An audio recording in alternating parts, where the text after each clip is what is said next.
Welcome back. We are Andy Hoverman and Tony Budney. You are listening to Expat Hoops. Today on the show, he is our first guest, a card-carrying member of the Connecticut Assassin Association, the point guard for the 2006 Washington Regional Champion George Mason men's basketball team. He played a professional career that spanned 6 years all across Europe and the Middle East and played for Nigeria in the 2012 Olympics. He is a current assistant coach for the Seton Hall Pirates men's basketball team. Please welcome Tony Skinn. Oh, appreciate you guys having me, man. So first things first, I got to ask you about the big elephant in the room that everybody has to be aware of right now. You're preparing for a season in the NCAA during a global pandemic. Nobody's been a part of this. Nobody has any experience with this. What are you doing this off season to try to prepare your team to play in what's going to be a schedule that could be possibly kind of up in the air? Practices are going to be a lot different. Social distancing being in effect. Some campuses having to delay the start of class and things like that. Yeah, I mean it's definitely it's been challenging to say the least. As coaches, as a university. You take this thing back to us, especially for us as a program. We were in our hotel, I think March 11th was the day. We were headed to, MSG to go play Marquette in the semis of the Big East tournament. And actually, I take that back. We were actually going over to a smaller location to just kind of, walk through some stuff. And we get a phone call on the way to the gym, and they're like, yeah, you guys can't come in here. The Milwaukee Bucks was just here last night, and Rudy Gobert tested positive for COVID. And so you were actually affected by that directly? Yeah, we were affected by it directly. It's funny because I was out the night before with some friends who came up from back home, from DC, and, we were out having dinner and we're watching the games, and, we saw what happened with Utah. And we're just sitting there. I'm sitting there like, yeah, that might just do it. And, sure enough, the next morning, it directly hit us and we shut things down. And obviously, that was kind of the last time that we competed as a whole. And so when you fast forward it to, now, what's today's date is the 24th. There's just been so much, so much unknown. And I'd be lying to you right now if I told you I had a clue what was going on. I'll say this. I'm just happy to be in the Big East where we can kind of sit back and watch everybody else kind of maneuver through, some of these other Power 5 conferences where, it's a domino effect. I mean, you got to deal with, 80-something football players before you can even start talking about, basketball. But for our guys, we've been lucky. We've been fortunate. We've put together a plan dating back to, I want to say this is probably the 5th week now where we brought our guys back on campus, and we have 4 weeks of no issues, man. So, knock on wood, we've been fortunate to at least just have our guys back, because it's been such a long time since they've competed, and, keeping them engaged, in this crazy world and the issue that we're dealing with now, man. It's just been fortunate for us as a program that we've had our guys here and we've had no issue. So moving forward, I'm anxious. I'm optimistic. I think the NBA particularly has done, as best of a job as you can do, and just showing that if you follow the guidelines and if everybody just does their part, this bubble thing can and could possibly work, at least for us in basketball. But, again, this is our first day of school, and there's so much unknown. I mean, the experts are supposed to be the ones telling us what's going on, and I'm starting to think that they don't know what the hell they're doing either. Actually, I have a quick question for you. So, yeah, obviously you're saying you're a few weeks deep into having them back on campus and everything. So how has this changed, even individual practices? Are you able to, obviously you got to keep in mind distancing, and basketball, like you mentioned, football, it's not as much of a contact sport as football, but yep. Are there things in practice that you're like, well, we can't really run those drills or we've got to adapt those? Is there something like that? That's a good question because every program is different. We harp on individual work. And so, not a shot to any other programs, but we get in the gym and we're pretty consistent with it. And we don't put too many of our guys in the gym together as it begins with, because we just believe if you're working on your game individually, it will translate to the team concept. And so we spent a lot of times in, 3-man groups, just in general, even before this whole pandemic. And so for us, from that standpoint, obviously, our guys are, aware that, you got to hand sanitize every chance you get. You got to wear your mask. There's no more running over to the Gatorade fountain. You got to drink your bottle of water, and that's it. So from that standpoint, it hasn't really been that much of a transition for us. Our protocol has been pretty consistent. But for our guys, it is tough. I mean, you're going through drills. I mean, as coaches, I have a mask on and I can barely breathe, and I'm not even moving around the way the guys are moving around. So, you want to make sure you're giving them their breaks, and you want to work, but you don't want to over push and put guys in a position where they can't breathe. So from that standpoint, it has been different. But as far as just breaking stuff up and limiting the number of heads that are in the gym, we haven't really had to deal with that, because in general, this time of the year, we only got 3 guys in the group. Wow. That sounds like it is a bit of a challenge, and it's probably going to be a challenge for the remainder of the season. I mean, this isn't going to go away, anytime soon, for sure. Yeah, for sure. I mean, again, it's we're rolling into September here, and it's fingers crossed, hoping that now that everybody's kind of coming back together in the masses, we can keep this thing under control. Yeah, the new way of life. So one of the reasons why we wanted to have you on the show was that we're focusing on people that have played overseas, and between playing overseas professionally, representing Nigeria in the Olympics, still I think is the first Mason player to ever play on an Olympic team, and now as a coach, so many valuable insights. And so we kind of wanted to take you through going over your career and how you got started overseas. I mean, I think that after you graduated, correct me obviously if I'm wrong, that you got some looks from the NBA, had some tryouts, but eventually started on a career in Europe. Basically, if I'm rephrasing, is how'd you get your start into overseas basketball? Was it something that you signed on with an agency, and how'd you get started? Yeah, absolutely. I'll walk you through that process. Obviously, man, the run that we had was, that was the best marketing, tool that you could have for, a 5'11" and a half combo guard to make some money. And that success brought everybody success, myself included, and obviously my teammates. And one of the first things that it helped us as, the 3 seniors, me, Jai, and Lamar, we all got invited to Portsmouth. And I don't know in the last time that something like that's happened. 3 mid-major guys getting an invite to the first official NBA senior combine, I guess you could say. And what you'll learn in that process is if you get invited to Portsmouth, it gives you a platform where maybe you're not an NBA guy, but you're a high-level European guy. And so what you find at these this camp is just a bunch of agents. You have some high-level, European GMs that have come to that. And, I played well in that as well. And, I can't remember the exact process, but I knew, just coming down to the lobby, it was a bit of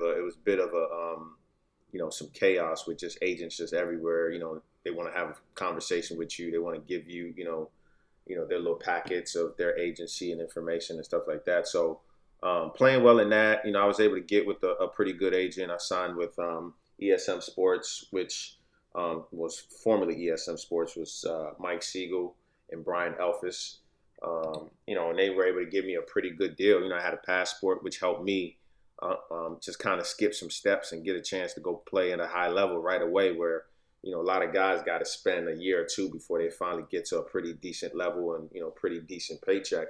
But I was fortunate because I had a Nigerian passport. So technically, I didn't count as an American, even though I was, if that makes sense. Yeah. Okay. That does make sense. Yeah. And so now it's like I'm on this high level European team, and I did well. No, I take that back. My first team, I didn't do so well. I signed with Rouen in France. who had just had a really, really good season prior to. I want to say they might have lost in the semis or lost in the finals, and then had, I want to say, maybe top 3 out of maybe the top 6 players in the league, with a really, really good young French point guard who, it was supposed to be the next Tony Parker. He had that kind of a reputation coming in. So while on paper it made sense, like that was a great signing for me, from an individual standpoint, the minute I showed up, it was just all kind of, it was just a bunch of stuff that politically I just didn't have a chance. And, me and the coach didn't see eye to eye, on stuff that really wasn't even basketball. My wife was pregnant. She had my son August the 12th. They wanted me to come like August the 8th and then fly back when she had her, when she had the baby. And I was like, well, what sense does that make? I'm going to come there for 4 days and do what? I'm 6 foot, 170 pounds. I'll never be out of shape. I'm not that guy. And so it just kind of started off, kind of rocky. And 3 weeks later, I was back home.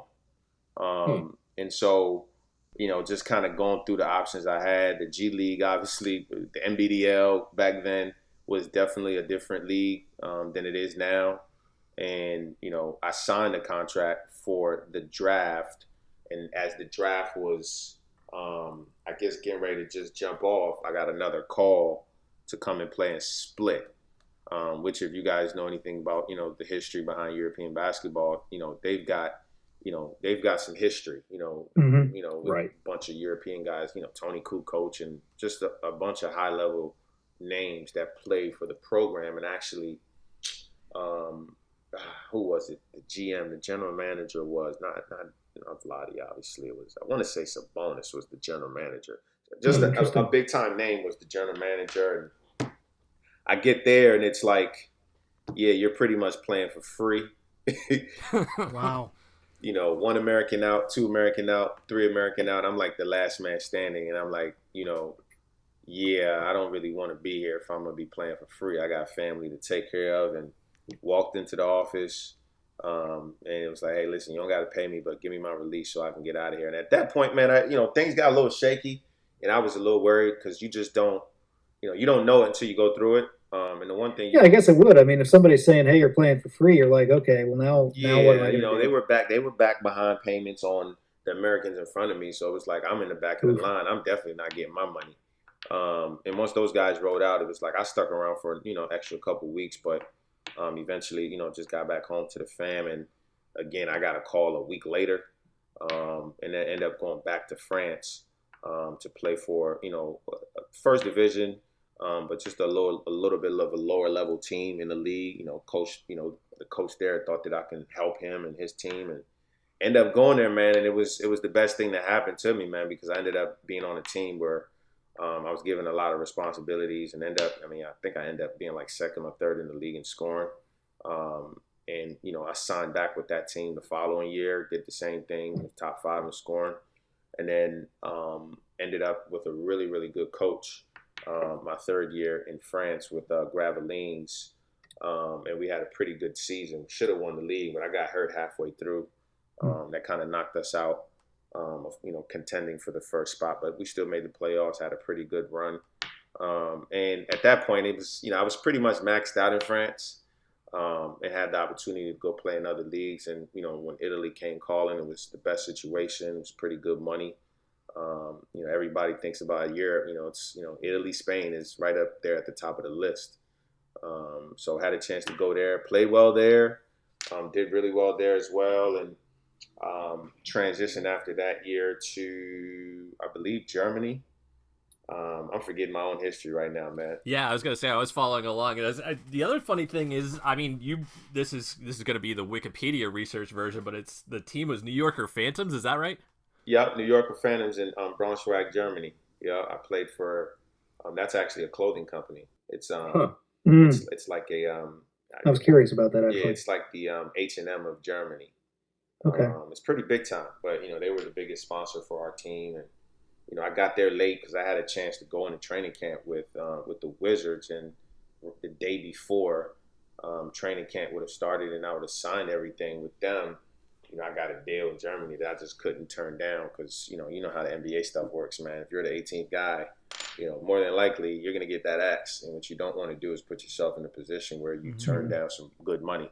So it's sounding like it's very important if you're going to pursue this type of playing overseas. There's a lot of bouncing around going on. Most importantly, you at least have to try to be somewhat flexible. I mean, I know you had the opportunity where they're like, yeah, we're behind on payments and all that stuff, and you got to bounce when that happens. But it does sound like having some sort of flexibility either available to you or something you're willing to do is something that seems important.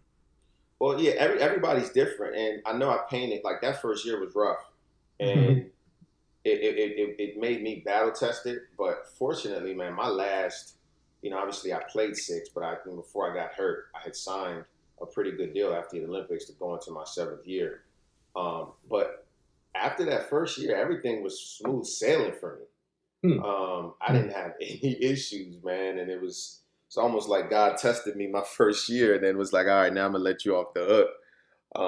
So I didn't have, you hear so many horror stories, and you do have to have a stomach with, trying to deal with some of the stuff where, you might be getting $20,000 a month, but if they pay you in January and you're not getting paid again until March, you're really playing for $10,000 a month. You know what I mean? So there's got to be, you have to have flexibility, and the ones that are able to have the flexibility, I think, end up having the better careers, because it's tough. I mean, it stresses you out when, one thing is trying to win games, but now when you're not getting paid, and it's not college. It's completely different. It's not America either, where you're protected by law, and if something happens, they got to pay you. No, I mean, it's rough. Yeah, and the teams themselves may not necessarily be as financially viable as I've read in other leagues. A lot of these teams lose money. They actually lose money. And that's why sponsorship is so big in Europe, because if you don't have a sponsor who's just literally using you for advertisement, and they're going to spend that money anyway, it's really tough to have a bankroll if you're not, big time European, EuroLeague type team and top of the league type of organization. So not having that type of understanding as a player, it can get overwhelming, and some guys handle it better than others. But like I said, man, I was fortunate. And that's something that I always tell my guys now, guys that are, obviously playing at that level. You got to have some type of flexibility and understand, man, this is how it goes, and it's not going to always be smooth sailing. But, if you're a good player, you do the right thing, and you're a professional, man, it normally you'll end up okay. Once you got established, were there any perks that you received that you might not have had an opportunity to get when you were in the States? When I played in France, again, I made a name for myself there, and actually played in the I think that was 2009 All-Star game, and I won the skills challenge. And what that got me was, I think it was like a year, maybe a year and a half of like free Nike stuff. Which, obviously guys in the NBA have that stuff, but you don't typically get that overseas. But that was pretty cool. Just I had like a little bit. Yeah, I had like an allotment that I got for about a year and a half, and who doesn't want free kicks? That's for sure. Anyway, so Germany was good. Again, I was fortunate, man. I didn't play on, with the exception of my first year where it was a little rocky. Every team after that was a playoff team, which is, very hard to do in Europe consistently. So I was very, very, fortunate. Finished in Germany, made it to playoffs, played. Actually, it's funny. I was just watching the game. The kid, what's this kid? The guard for OKC. He was actually my backup. Dennis Schroeder. He was on the young team, the young New Yorker Phantom team. But obviously he was pretty good. So he played up with us and would practice with us and would even sit the bench in games. So we had a pretty good team. And the other kid that was on the team as well is the big kid with Boston, the big German kid, Daniel Theus. Oh yeah. Yeah, those two were on my team on that New Yorker Phantom team. They were actually teammates and the two best players, and it's so crazy to watch them in the league now, man, because they were like young pups, man, like young. But Germany was good, and then transition. I actually got hurt at the end of the year. I got hurt at the end of the year in Germany, right in the playoffs. That kind of shut me down. Went through some stuff in the summer, and ended up going to Israel. Kind of like a buffer year almost, I guess you could say. But again, first division, pretty good team, made the playoffs, had a chance to live in what I think is one of the most beautiful parts of the world, in right outside of Tel Aviv. So that was a really dope experience. And then going into that summer, obviously I had been with the national team, but I always backed out just because it was just so many different things you had to deal with. But jumped on board this time. And next thing you know, we're in the Olympics, man. I didn't sign up for it thinking we were going to qualify. I'll tell you that much. It was just something to just use to stay in shape, collect some extra money. I had gotten close with some of my teammates, so just wanted to be around them. We were not a ballot at all to get that, one of the last tickets, and we ended up playing, beating Lithuania. We ended up beating, I want to say maybe Russia, and then obviously beating Greece. And, just think of it like, our George Mason run almost, where we had to take down the North Carolinas and the Michigan States. Those are European powerhouses. And while we were just as talented, if not talented from a physical standpoint, we've never had the structure as a country and as a federation to put together teams that have been playing together for a long time, which is huge when it comes to international basketball. So while we were probably more talented, more athletic, we just didn't have enough to compete against some of these powerhouses, and we were able to pull it off, man. And that got us the ticket and the first Olympic berth in basketball for the country. So it was big time, man. I would put that up there, right up there with the Final Four, man. Yeah, that had to be pretty special to you. No, it was, because again, I didn't really know what I was signing up for, and then next thing you know, we're going to the Olympics, and everybody's calling you an Olympian, and I'm like, wait a minute, damn, that's pretty dope. You know what I mean? So played in the Olympics, and obviously that was an experience. Getting a chance to be around high level athletes, man, just not basketball or team oriented type athletes. You're talking about some of the best individual athletes in the world. The Michael Phelps, the Usain Bolts. Those guys are like walking around. What you could call the bubble. The Olympic Village. Yeah, it's a bubble in a little different way for sure. Yeah, it's a little bit different, but I mean, we technically, it was so, they made it so tight that it was. I mean, if you had to get outside of the Olympic Village, I mean, it was a long walk, and it wasn't easy to get out. Especially with whatever kind of schedule you had and things of that nature, and they put everything inside the bubble. But it was a really good experience, man, and obviously having a chance to compete against Team USA, that was dope. And while we're on that subject, actually, Andy and I were having a conversation about a particular moment in that game. Yeah, let's not downplay that. You live on like YouTube and like basically a Hall of Fame there of breaking someone's ankles, correct? Yeah, no, man, that thing will not get away from me, man.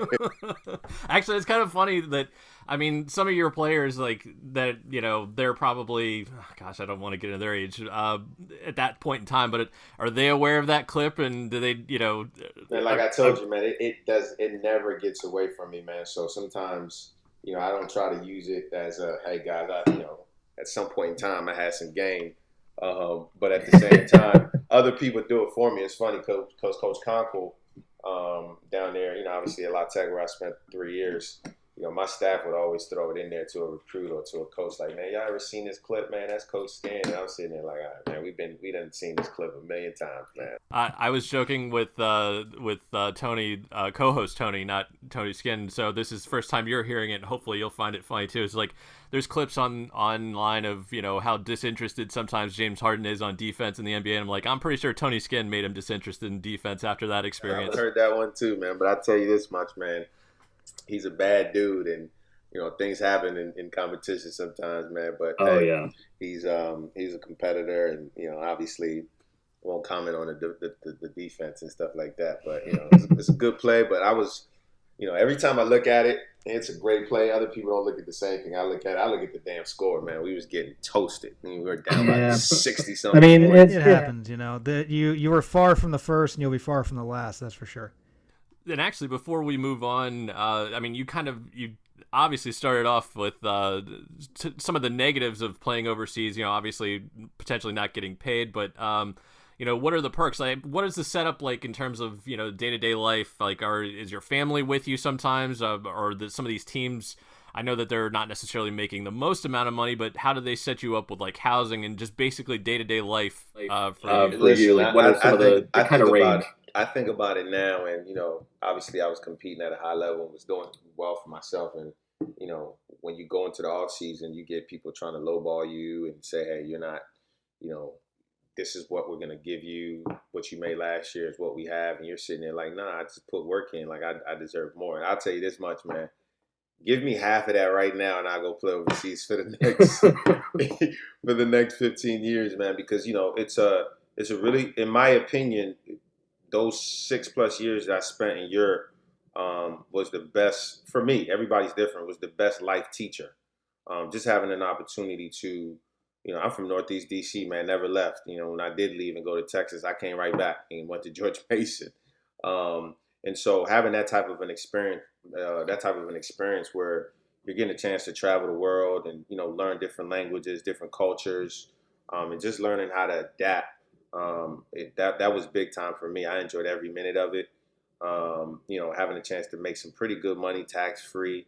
When you get over there, you're literally getting off of a plane and putting you in your apartment that you don't pay for. They're giving you a car that you don't pay for, and a lot of times it's structured to where you're probably eating 2-3 times a day, and you're not paying for it. So if you're making, $10,000, $20,000 a month, whatever it is, I mean, unless you're just, spending money on, pointless things, I mean, you can bank 95% of it. Yeah, I know. And that we were in the dark times when there were no American sports. Andy and I were watching the Korean baseball organization, and they were going through some of the things that they were going through. So some of these questions are based off of their experiences, and I know they said this is for baseball, of course, in a different country, but they got things like their plane tickets paid for, they got vehicles to go around with, they got meals, and they got housing that was provided to them. So it sounds like that's some of the same experience for you in basketball in Europe too. Yeah, no, absolutely. I mean, you add that stuff up, it's a whole nother salary when you think about it. So yeah. It's definitely it's an experience that I was fortunate to be a part of, and I tell every guy that can have that type of opportunity, if you can go over there and make a career out of it, man, go for it. We got into the cultural stuff. How about the X's and O's? As far as what you experienced stylistically on the court, is there anything that you can point to that you're like, this is a different experience playing overseas, and it would have been? Well, the one thing I'll say is European basketball, man. It's how can I say it? The way you're seeing NBA basketball now in the small ball, that's always been Europe for the most part. Your bigs are just as high IQ as your guards. Your 4-man is, always your point forward. He can shoot the three, he can make plays, and even your 5-man is probably stepping out doing the same. And those guys are going super hard. They've been training, since they don't have the high school structure, they don't have the AAU stuff. They're playing with pros, and so when you throw that type of intensity in there with a higher IQ level basketball, like you got to be. It can't be one or the other. You can't be an athlete and then not know how to play the game, and it can't be not an athlete and know how to play the game. It's got to be a balance of both. And so that's the one thing just playing in Europe, and that's where I was able to just kind of excel because obviously, I played the point guard spot, but it was just very, very pick and roll heavy, and the ball was back in my hands, and I didn't have the Will Thomases and the Jai Lewises to throw the ball down low to, but I had guys that were picking and popping and getting me easy assists, and so. From my personal standpoint, it was just the best thing for me, and reason why I was able to make the transition and do well for myself as a pro. Absolutely, and that's definitely something that obviously we're seeing a lot of the influence now. But I mean, even obviously you played in several leagues overseas. Were there any differences even going from league to league? Like obviously you started off in the Adriatic League, played in France, Germany. I know you mentioned Italy being a high level. Like, what were the differences between the leagues? Well, there's definitely differences just because each league is different. For one, each league has a different number of Americans. So obviously, if you got 4 or 5 Americans on the floor at the same time, that can feel more of like a college game. But if you're in, Germany, that was the other one. It was like 5 or 6 on each team. So the German league felt very NCAA-ish, if I should say it.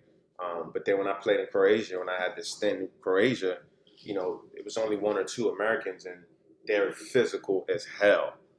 That's the part that I like. I still think back to like some of my bad days. Like, man, this is a tough physical league, and you might get past the guy and get in the lane. They bump you. You got to take the bump because they're not blowing the whistle, especially for the Americans. But from league to league, it's definitely different. Italy was Italian basketball was it's I can't to describe it. I would say Italian basketball it's got a lot of rich history and a lot of guys that know how to play the game, and so you have to be, especially at the point guard, you have to obviously organically you should be the smartest guy on the floor, but you have to actually raise that level to another bar just because you got four guys on the floor that can really, really play the game and understand the game, even if it's at a slower pace. So it kind of gave me an opportunity to just kind of step my game up, and I had to take my IQ to another level. And the one thing I did struggle with in Italy was I went from playing with the Spalding ball at Mason for the 3 years I spent there. I think I played in high school with the same Spalding ball, and then played in France. It was the same Spalding ball, and then when I transitioned finally over to Italy after 10, 12 plus years of playing with this ball, I had to play with this different, colorful basketball that you see all the time in Europe. And my last year in France, I go by this 180 rule that Coach Conkle used to always push down my throat, and it's 55% or more from two, 40% or more from three, and then what would get me to 80? You guys seem like math geniuses. What would give me to 180? 50 and 45. That's 95. You give us way too much credit. I think I went to law school, so I didn't have to do math. Yeah, so I think another 85% at the free throw line. Those are really, really good percentages. It kind of helps you when it comes to the type of shots that you make, right? And so I had my best year in France that last year. I think I got to like 183. It was crazy. Like I said, I give all the credit to that coach that I played for, Christian Monchou. But I go from that year to now going to Italy, and my percentages were horrendous. I was shooting like 65 from free throw line. I started off really, really slow from three. I was at like 28, 30%. And then, the two inside the two was around like 45, 50. And so I'm sitting there like, this is crazy. I just thought I figured it out and had my best year professionally. But till this day, man, I blame that damn basketball because it was just a completely different feel. Once it gets hot and sweaty, I mean, you better just go to the rim and you roll in the dice if you shoot the three. I mean, just to interject here, just so we're the ones that have it in front of us. I'm pretty sure that, like you said, their last year in France, 16.6 points per game, 3.8 assists per game, shooting 43% from three. So, yeah, that might have something to do with the ball. So I'm going to back you up there. Yeah, see, look, you pulled the numbers out, man. I'm not going to tell you no lies, man. Yeah, I'm there doing the research, and that absolutely is something that looks like that's the case. So just so anybody that's listening to this, that's definitely there's something to it because the numbers in France, like you said, you did really well in France, and yeah, that's not an understatement. That was really good stats. Mm-hmm. So so we go back to the original question, but it's a lot of differences, man, including the basketball that we play with. Doubling back to your cultural experiences over there, do you think your experience coming to the U.S. at a young age, you came here from another country, your parents came here from another country, do you think that helped you adapt a little bit to any of the nuances playing overseas? Yeah, absolutely. Because obviously, I grew up in a Nigerian home with my mom, my brothers. So culture was already in our house, and so it wasn't for me. My lens was a little bit different from day one. Sometimes we get caught up in, what we know, and we take that into the world that we, live in, work in, and, sometimes that can be, it can be tough to understand where other people are coming from. So for me, just having that, kind of already in my DNA, hey, I migrated too a long time ago. Going to another country for me, culturally, food-wise, learning the language, it was never something that I shunned away from or like stayed in the house. Like I embraced it. I would, whenever I had time, especially with my, my kid, at the time, my kid, and my wife. Whenever we could travel, we traveled. It was fun, man. I can go down the list of different places and different experiences and places that I went to. Just being in the north of France, having a chance to travel to Belgium, travel to Amsterdam, just because of where I was located. It was a unique experience, and definitely having some culture, obviously helped me.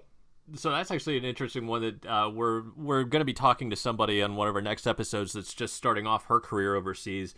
Any particular advice you would give to somebody that's just starting off their career? I mean, part of where I'm going with this question is it sounds to me like you're suggesting that basically take any opportunity you can to travel and to learn about another culture, right? Right. No, absolutely. Take it all in.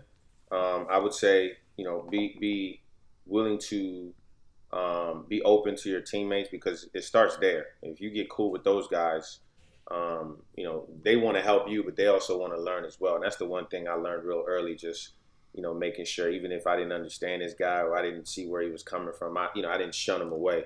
And a lot of times, man, what we forget too as Americans when we go over there, they're like expecting us to be assholes because we've been playing at this high level, and we're just gonna come over there and at the end of the day, take away what they've always like worked hard, twice as hard for. So I think when you come into the situation with a different approach, I just think it's just the best way to, one, have a longer career, because your reputation is everything. And a lot of times, as we know, that stuff happens. It starts and ends with what the guys in the locker room think about you. And it wasn't anything that I tried to like go over and beyond and pretend and fake. I was just fortunate because I got on the team with some really, really good guys. I think back to my second year now in France. I was teammates with Georgie Joseph, who was, big time in France. And me and Georgie hung out all the time. And so the reputation got around like, man, yeah, he's a good teammate just because Georgie liked me. If Georgie didn't like me, I probably wouldn't have went back in France for a third year. So I would say just take it all in. Don't be a hermit. A lot of guys, man, and I never was a video game guy. So a lot of guys, they'll use their free time to sit in the house, take naps, play game, go out, go visit somewhere. You know what I mean? Take a trip somewhere. So I would say just keep an open mind.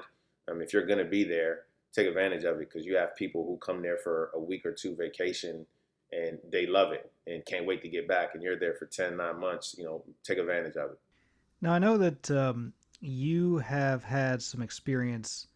You mentioned in another interview that your experience as the Nigerian national team, some of your experience overseas, has sometimes resonated with recruits that you have brought into your program as your assistant coachhood. What do you use exactly in terms of your experience overseas for any potential recruits that coming in if they're interested in that sort of thing? Well, the one thing, obviously, I played with the national team, and I've stayed engaged with the national team, and I'm part of the federation actually. They just hired Mike Brown, who's obviously the assistant coach with the Golden State Warriors, and so as a federation, we've gotten so much better and moved the needle as far as just development structure.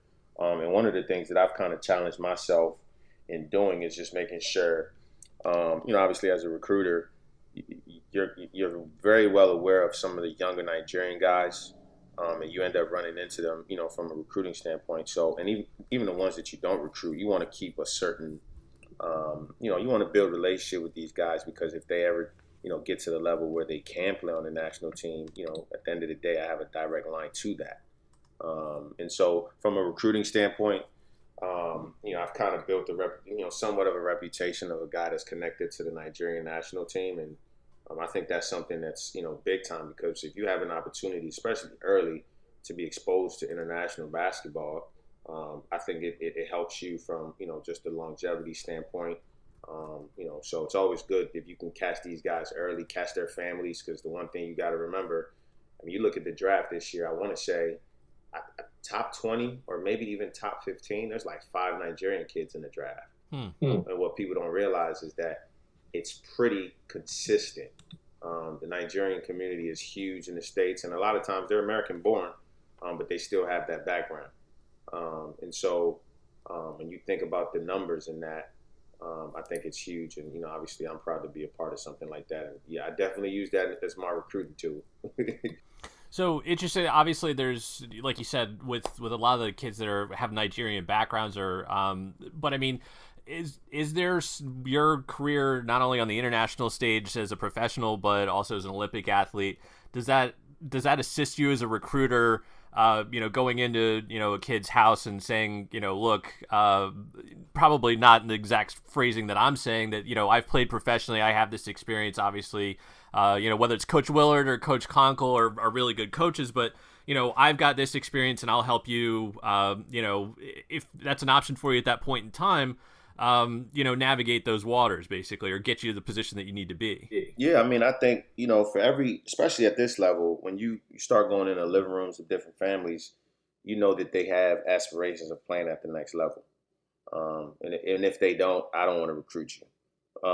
And so, not being too far removed from that, obviously taking advantage of, the youth that I have, it's just easier to have that conversation, because now it's not, I'm trying to sell you something that I don't know about. I've done it, and not in a prideful way. I would love to help you navigate this thing. Hopefully you don't have to go overseas. Hopefully you're playing in NBA, but we know the percentages. And at the end of the day, I've been through it, and navigation is probably 50% of many guys' pro career, and even agents. I mean, as much as guys put so much pressure and responsibility on agents. Like, agents just get you the job, but they can't help you with the certain nuances of what you have to do day to day. Because at the end of the day, if I'm the agent and I get you a job, you're off the books. I gotta go get my next client a job. So there's a lot of just a lot of information, man, that I know for guys that I do recruit. Not being too far removed from the process, having a chance to play in the Final Four, having a chance to, I played the summer leagues, with the Magic, and just that overall experience, and them looking at me and saying, okay, this guy's done it. I think that that's something that helps, because I'll say even for us as a staff here at Seton Hall, we're a pretty young staff, and with the exception of obviously Coach Willard, everyone's played professionally at a pretty high level. So I think that goes a long way. In recruiting, especially when you start talking about development and stuff like that. I mean, you gotta have some youth behind that talk if you're talking development. You know what I mean? Yeah. And off that point, you've mentioned a few coaches. Is there any in particular that you think has influenced your own coaching style the most? I would say more so, not necessarily coaching style, because I'm a big fan of learning. This is obviously going into my sixth year as a coach, but I feel like I have so much to learn, and so I'm still kind of, just taking little bits and pieces from different people. But from a mentorship standpoint, I think it's safe to say, Coach L for me is somebody that I obviously over the years have seen what he's been able to do, not just with us, but obviously with a completely different program. And when you look at that type of success and you put yourself in the locker room, because you once was in that locker room with them, it's stuff from that you take, that I know I've taken more so from the mentorship and how he, had his relationship with each different, player. And it was different, but it came together, if that makes sense. Absolutely. So the final topic, I mean, unless there's anything else that, Tony, you want to ask, I guess I allow you the chance here to say if there's anything else you'd like to ask. I'd like to see if we could kind of pivot a little bit away from the game of basketball here. One of the things I wanted to ask you about, and we were talking about a little bit last night through text. You had a call for Coaches in Action. You're a member of that. Basically, wondering if we could have you explain not only what that is, what the mission is behind that. We've talked a lot about basketball and a lot about your career and not downplaying that at all, but that's where I'm going with this is one of the most critical things, I think, above all else, that's kind of going on in the country and the world, and would love to hear more about Coaches for Action.